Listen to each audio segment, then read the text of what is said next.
Tissue বা ঢিলা ব্যবহার না করলে নামাজ পড়লে হবে কিনা একটু জানাবেন। দক্ষিণ দিকে মাথা দিয়ে ঘুমানো যাবে কিনা? খাবার খাওয়ার সময় কি মাথায় কাপড় দিয়ে আবশ্যক?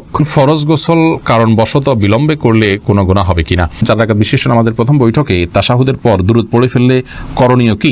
বাথরুমে উলঙ্গ হয়ে গোসল করা যাবে কিনা? ওযু ছাড়া হাদিস শরীফ পড়া যাবে কিনা? জুমার দিন অনেকে মৃত ব্যক্তির দোয়া করার জন্য মিষ্টি নিয়ে আসে, সেটা খাওয়া যায় কিনা? কেউ সফরে আছেন কিন্তু সফরের নিয়মে কসর না পড়ে নরমালি নামাজ পড়লে তার নামাজ হবে কিনা? এখন নিচে জুব্বা পরা কি জায়েজ আছে? স্বামী স্ত্রী একত্রে নামাজ পড়ার সময় স্ত্রীকে একামত দিবে? মহারণা না দিয়ে স্ত্রীর কাছ থেকে মাপ চেয়ে নেওয়া যাবে কি? মোবাইলে অশ্লীল ছবি বা ভিডিও নিয়ে নামাজ পড়লে কি নামাজ কবুল হবে? মেহেদী হাসান আপনি লিখেছেন, কেউ সফরে আছেন কিন্তু সফরের নিয়মে কসর না পড়ে নরমালি নামাজ পড়লে তার নামাজ হবে কিনা? নামাজ তো হয়ে যাবে, কিন্তু এই কাজটি করা উচিত নয়। সফরের যে আল্লাহ তাআলা ছাড় দিয়ে ছাড় গ্রহণ করতে হবে, ইচ্ছাকৃত এরকম করা উচিত নয়, জায়েজ নাই। এমদাদুল হক আপনি লিখেছেন, পিতা যদি হারামভাবে ইনকাম করে ইনকাম কি পরিহার অন্যদের জন্য হারাম হবে? যার নিজস্ব ইনকাম করার সুযোগ আছে তিনি তার উপার্জন নির্ভর করবেন, হারাম উপার্জন উপর নির্ভর করবেন না।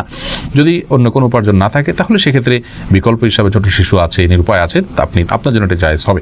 শহীদুল ইসলাম লিখেছেন, জুমার দিন অনেকে মৃত্যু ব্যক্তির দোয়া করার জন্য মিষ্টি নিয়ে আসে, সেটা খাওয়া যায় কিনা? মিষ্টি খাওয়াতে কোনো অসুবিধা নেই, তবে দোয়া করার পর মানুষকে মিষ্টি খাওয়ানো এটা আসলে কোন হাদিস নির্দিষ্ট কোনো বিষয় নয়। এমনি দোয়া করলাম, আমরা দোয়া চাইলাম, কেউ দোয়া করলো, এটা ভিন্ন কথা। কিন্তু দোয়া করার পর তাকে মিষ্টি দেয়া এটা আমাদের দেশীয় কালচার, এবং এটা অনেকটা দোয়ার বিনিময় কেন জানি মনে হচ্ছে। মৃত ব্যক্তির জন্য দোয়া করার পর পয়সা নেওয়াও জায়েজ নাই, কোনো বিনিময় নেওয়া জায়েজ নাই। এটা বিনিময় আপনি না বললেও যে ঠিক আছে উপস্থিত মানুষদের জন্য হাদিয়া, সেই হিসাবে এটা খাওয়া জায়েজ আছে।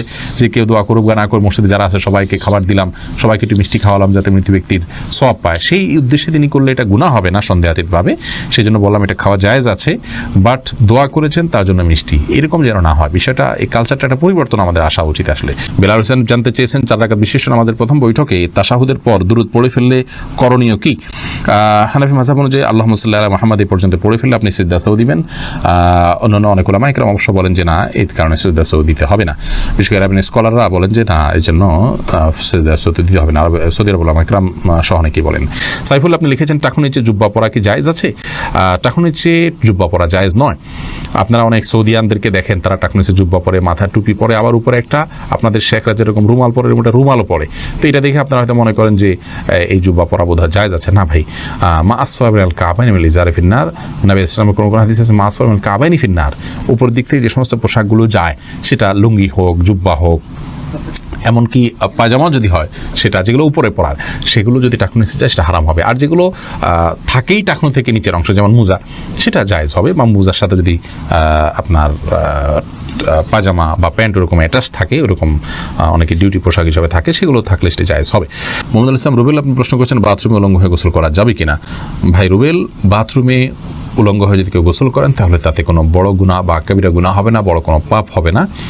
তবে এই কাজটি অনুত্তম এবং ভালো নয় আমাদের জন্য, জাস্ট এইটুকু আমরা বলতে পারি। কিন্তু আপনার এর কারণে কোনো বড় গুনাহ হয়ে যাবে ব্যাপারটি এরকম না। বিশেষ ওজোরের কারণে যদি আপনার বিবস্ত্র হতে হয়, আপনার জন্য সেটা জায়েজ রয়েছে। এবং নয়বার রহমাহুল্লাহ সহিহ মুসলিমের সরার মধ্যে তিনি ব্যাখ্যার মধ্যে তিনি লিখেছেন যে গোসল করার সময় লুঙ্গি বা গামছা বা এই জাতীয় কোনো কিছু দিয়ে গোসল করাটা হলো উত্তম, এতে কোনো সন্দেহ নেই। তবে যদি প্রয়োজন হয় তাহলে সেক্ষেত্রে উন্মুক্ত করে, অর্থাৎ আপনার সম্পূর্ণ বিবস্ত্র হয়ে গোসল করা জায়েজ আছে। একটি হাদিস এরকম রয়েছে, নবী সাল্লাল্লাহু আলাইহি ওয়াসাল্লাম বলেছেন যে আল্লাহ তাআলাকে কেউ যদি নাও দেখে তো আল্লাহ তাআলাকে অন্তত লজ্জা করা উচিত, লজ্জাশীলতা থাকা উচিত। এই জন্য এরকমটি প্রয়োজন হলে করা যাবে, আর প্রয়োজন ছাড়া এরকম করাটা অনুচিত, অনুত্তম, ভালো কাজ নয়। প্রয়োজন হলে করা যাবে। তার একটা দলিল হলো সহিহ বুখারীতে বর্ণিত হয়েছে যে আইয়ুব আলাইহিস সালাম তিনি একবার সমস্ত কাপড় চোপড় খুলে তারপর গোসল করেছেন। তারপরে মুসা আলাইহিস সালামের ব্যাপার আপনারা জানেন যে তিনি গোসল করতে নেমেছেন, পাথর তার কাপড় নিয়ে দৌড় দিয়েছে, তিনি তার পিছনে দৌড়াতে শুরু করেছেন। এগুলো সব বিশেষ কারণে এবং বিশেষ প্রেক্ষিতে। তাছাড়া এগুলো আগের শরিয়াত, সেগুলোর বিধান আমাদের জন্য হুবহু যে প্রযোজ্য তা নয়। আমাদের জন্য অনুত্তম হবে কাপড় চোপড় একদম খুলে গোসল করাটা, তবে হারাম নয়। এরপর সামিতা জেরিন আপনি লিখেছেন, অজু ছাড়া হাদিস শরীফ পড়া যাবে কিনা? জি, হাদিস পড়তে পারেন। হাদিস পাঠ করার জন্য অজু এটা জরুরি নয়। ইসলামিক বই পুস্তক পড়ার জন্য অজু জরুরি নয়। অজু জরুরি হবে কোরআন কারীম যখন স্পর্শ করবেন পাঠ করার সময়, সেটি মুখস্থ পড়লে কোরআন শরীফ তেলাওয়াত করার জন্য আপনার মুখস্থ অজু থাকা জরুরি নয়। আর রাশেদ খান লিখেছেন, মহারণা না দিয়ে স্ত্রীর কাছ থেকে মাপ চেয়ে নেওয়া যাবে কি? স্ত্রীর কাছ থেকে মহারণা না চেয়ে মাফ চেয়ে নিলে সেটা জায়েজ হবে, কিন্তু আপনি বিয়ের আগে থেকে প্ল্যান করছেন যে আমি রাতে বাসর রাতে স্ত্রীর কাছে মাফ চেয়ে নেবে, এটা তো ছোট লোকই, এটা তো স্পষ্ট ছোট লোকই। আপনাকে বিয়ে করতে গিয়ে বলেছে যদি আপনি মহারণা দেওয়ার ক্ষমতা না থাকে, হ্যাঁ আপনি দেওয়ার ক্ষমতা ছিল, প্ল্যান ছিল, কোনো কারণে হয়ে উঠলো না, আপনি তখন মাফ চান একটা ব্যাপার। সন্দেহাতীতভাবে আপনার স্ত্রী যদি আপনাকে সন্তুষ্ট চিত্তে মাফ করে দেন তাহলে মাফ হয়ে যাবে। সূরা নিসা 24 নম্বর আয়াতে আল্লাহ বলেছেন ওয়ালা জুনাহা আলাইকুম ফিমা তারাদাইতুম বিহি মিন বাদিল ফারিদা, অর্থাৎ নির্দিষ্ট মহর ধার্য করার পর তোমরা যেটা উপরে সন্তুষ্ট হবে উভয় পক্ষ সেটাতে কোনো অসুবিধা নেই। কোরআন কারীমে অন্য আয়াতে আল্লাহ তাআলা আরও বলেছেন যে তোমাদের স্ত্রী যদি তোমাদেরকে কোনো ছাড় দেন মহর ব্যাপারে তাহলে সেক্ষেত্রে ফাকুলুহু হানিআম মারিআ, তাহলে সেই ছাড় তোমরা গ্রহণ করতে পারো। কিন্তু আমার জানা নাই যে কোনো সাহাবী মহর ধার্য হওয়ার পরে স্ত্রীর কাছে মাফ চাইছেন যে আমাকে মাফ করে দাও, এটা আমাদের কাপুরুষতা। এখন আসলে পৃথিবীতে ভাবের অভাব, ধরার সময় 10 লাখ 20 লাখ ধরি ভাবের জন্য এরপরে মাপ চাই আমরা তলে তলে, এটা উচিত নয়, এটা কাপুরুষতা, এবং আগে থেকে সেজন্য আমাদের প্ল্যান থাকা উচিত। বাকি মৌলিকভাবে যদি স্ত্রীর কাছে আপনি মাপ চান, তিনি যদি মন থেকেই মাফ করে দেন আপনার মাফ হয়ে যাবে ইনশাআল্লাহ। স্বামী স্ত্রী একত্রে নামাজ পড়ার সময় স্ত্রীকে একামত দিবে না, স্বামী স্ত্রী একত্রে যদি জামাতের সাথে সালাত আদায় করেন তাহলে সেক্ষেত্রে স্বামী নিজে একামত দিবেন, তিনি নিজেই ইমামতি করবেন, স্ত্রী একামত দিবেন, স্বামী ইমামতি করবেন, ব্যাপারটা কিন্তু সেরকম নয়। আব্দুল মতিন আপনি লিখেছেন মোবাইলে অশ্লীল ছবি বা ভিডিও নিয়ে নামাজ পড়লে কি নামাজ কবুল হবে? নামাজ কবুল হয়ে যাবে, কিন্তু মোবাইলে ছবি, অশ্লীল বা হারাম কোনো কিছু নিয়ে যদি আপনি সালাত আদায় করেন তাহলে সেক্ষেত্রে আপনি আল্লাহ রাব্বুল আলামিনের সামনে দাঁড়াচ্ছেন, সে অবস্থায় আপনার যে মন মানসিকতা থাকা উচিত সেটি হচ্ছে না।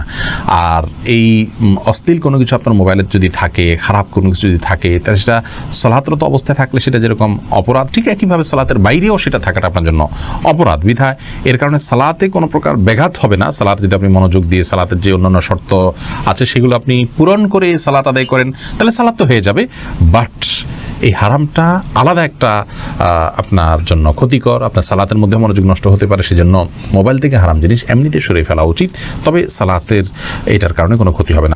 জুলকারনাইন আপনি লিখেছেন ফরজ গোসল কারণবশত বিলম্বে করলে কোনো গুনাহ হবে কিনা?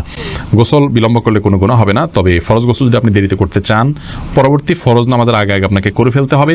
আর মাঝে যদি অন্য কাজ করতে চান, রাতে গোসল ফরজ হয়েছে, আপনি ফজর নামাজের আগ মুহূর্তে গোসল করবেন, তাহলে মাঝে অন্য কাজের জন্য এমনকি ঘুমানোর জন্য উযু করে ঘুমানোটা হলো সুন্নাহ, নবী সাল্লাল্লাহু আলাইহি ওয়াসাল্লাম এটি করতেন, এটি করা ভালো। বাকি গোসল তৎক্ষণাৎ করে ফেলতে হবে কোনো বাধ্যবাধকতা নেই। গোসল ফরজ গোসল না করে অন্য কাজ কাম করলে মেয়েদের উপরে অনেক রকমের প্রেশার আমাদের সমাজ থেকে আসে, তো এটা উচিত নয়। এটা ছেলে মেয়ে সবার জন্য ইসলাম জায়েজ রেখেছে, উযু করে তিনি অন্য কাজ করতে পারেন, কিন্তু যথাসম্ভব দ্রুত ফরজ গোসল করে, ফরজ যেহেতু রয়েছে দ্রুত গোসল করে ফেলতে পারে সেটা ভালো, কিন্তু অন্য কাজ করা যাবে না এমন কোনো কথা নেই। মাহফুজ বিন জাহাঙ্গীর আপনি লিখেছেন আসরের পর থেকে মাগরিবের আগ পর্যন্ত পড়াশোনা করলে নাকি সমস্যা হয়, কথাটা সত্য না, এটা মন করা বিষয়, এমন কোনো কথা নেই, আলোর মধ্যে থেকে আপনি পড়তে পারেন। আরাফাত সানি আপনি লিখেছেন দক্ষিণ দিকে মাথা দিয়ে ঘুমানো যাবে কিনা? যাবে, কোনো অসুবিধা নেই। এরপর সাদিয়া বিনতে আজাদ লিখেছেন খাবার খাওয়ার সময় কি মাথায় কাপড় দেওয়া আবশ্যক? না বোন, খাবার খাওয়ার সময় আমরা মাথায় কাপড় দিতে বাধ্য নই, কারণ হাদিস আমাদেরকে এরকম নির্দেশ দেয় না যে ছেলে হোক মেয়ে হোক নারী হোক পুরুষ হোক খাবার সময় আমাদেরকে টুপি দিতে হবে। অনেকে দেখা যায় খেতে বসলে টুপিটা তালাশ করে, আমার টুপিটা দাও আমি খেতে বসবো, অনেকে মনে করেন মাথায় কাপড় দিয়ে তারপরে খেতে হয়, না এমন কোনো বাধ্যবাধকতা নেই। খাওয়ার সময় আপনার মাথা খালিও থাকতে পারে, ঢেকেও আপনি খেতে পারেন, এ বিষয়ে কোনো বিশেষ নিষেধাজ্ঞা নেই। রদ্দুল মুহতারি লেখা হয়েছে যে ওয়ালা বাসা বিল আকলি মুত্তাকিয়ান ও মাকসুফার রাসি, অর্থাৎ গ্রহণযোগ্য মত অনুযায়ী উন্মুক্ত মাথায় অর্থাৎ খালি মাথায় বসে খেতে কোনো অসুবিধা নেই। এমনি শাকিল ইসলাম লিখেছেন টিস্যু বা ঢিলা ব্যবহার না করলে নামাজ পড়লে হবে কিনা একটু জানাবেন। আপনি যদি পবিত্রতা অর্জন করেন পানি দিয়ে এবং ভালোভাবে করেন, আপনি নিশ্চিত হন যে আর পেশাব বের হয়নি, তাহলে সেক্ষেত্রে আপনার নামাজ হয়ে যাবে। আপনার পবিত্রতাটা নিশ্চিত করাটা হলো মূল বিষয়।